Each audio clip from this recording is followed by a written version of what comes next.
পাতায় ভাজা করে দেখাবো। এটা হলো বাটা মাছ। দেখো এর মধ্যে একটু ওই কি পটল আলু দিয়েছে আর মানে সামান্য হলুদ লবণ আর কাঁচা তেল আর শুধু কাঁচা লঙ্কা দেওয়া রয়েছে, আর কিছু দেওয়া নেই। দেখো বাটা মাছটা তোমরা ওইভাবে সাজিয়ে নেবে, একটা একটা করে পরপর সাজিয়ে নেবে।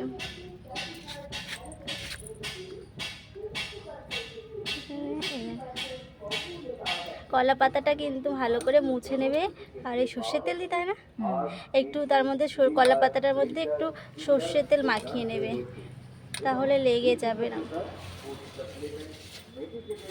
খুব কম খরচে অল্প মশলাতে এটা তোমরা করতে পারবে। তার উপরে তোমরা যেই তরকারিটা যে কাটা হয়েছে ওটা সবটা তোমরা মাছের উপরে দিয়ে দেবে, আর যে মশলাটা রয়েছে ওটাও ওর মধ্যে দিয়ে দেবে। তারপর আস্তে করে পাতাটা তুলে নিয়ে কড়াইটা খারাপ হয়ে গেছে, কারণ কড়াইতে এত পাতায় ভাজা করা এই কড়াইটার অবস্থাও খারাপ। তোমরা একবার অবশ্যই ট্রাই করো, দেখো খুব টেস্টি হবে।